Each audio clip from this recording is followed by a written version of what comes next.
जय श्री कृष्णा। आज का प्रश्न है कि वास्तविक अर्पण क्या है। वास्तविकता में हम प्रभु को क्या अर्पण कर सकते हैं जिससे प्रभु प्रसन्न होंगे और प्रभु स्वयं को ही हमें दे देंगे। कर्मों और पदार्थों स्वरूप त्याग करना किसी भी प्रकार अर्पण नहीं कहलाता।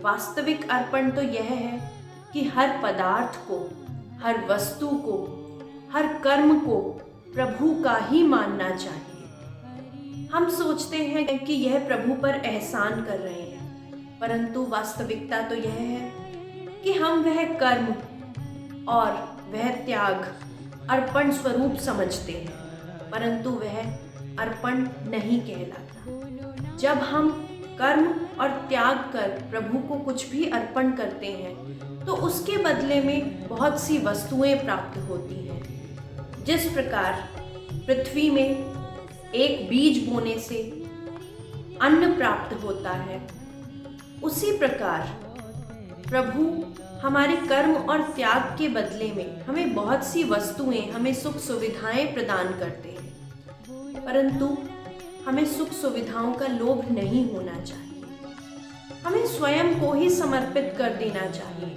जो भी त्याग कर रहे हैं, जो भी कर्म कर रहे हैं, उसे यही सोचिए कि यह सभी पदार्थ प्रभु के ही हैं और उन्हीं को लौटाए जा रहे हैं। यह मान लीजिए इस प्रकार है कि एक छोटा सा बच्चा आंगन में गिरी हुई चाबी को उठाकर अपने पिताजी को दे देता है। पिता प्रसन्न हो जाते हैं।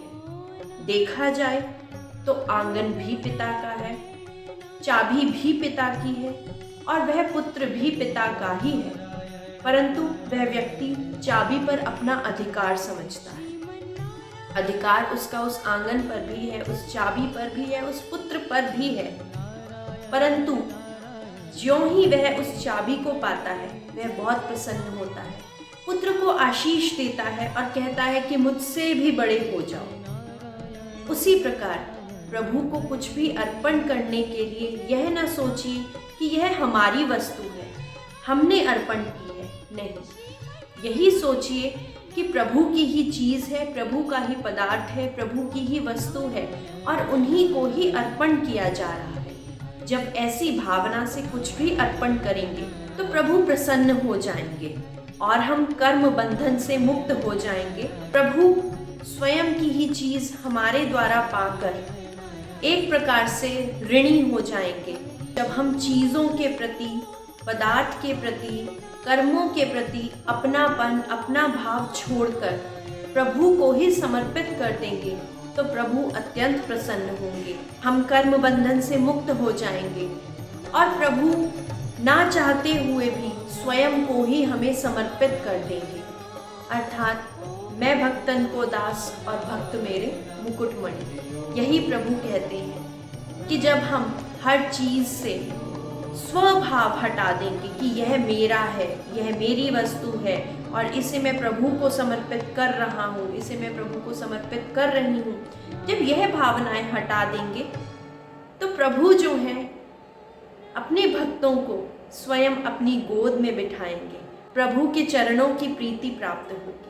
इसलिए वास्तविक अर्पण केवल यही है कि किसी भी प्रकार जो भी अर्पण कर रहे हैं उसमें स्वभाव हटा दीजिए। इसलिए वस्तुओं को, पदार्थों को कभी भी अपना न मानकर प्रभु का ही मानकर उन्हीं को अर्पण करना चाहिए। आप देखेंगे कि प्रभु भी स्वयं को समर्पित कर देंगे। यही वास्तविक अर्पण है, यही वास्तविक समर्पण है। जय श्री कृष्ण।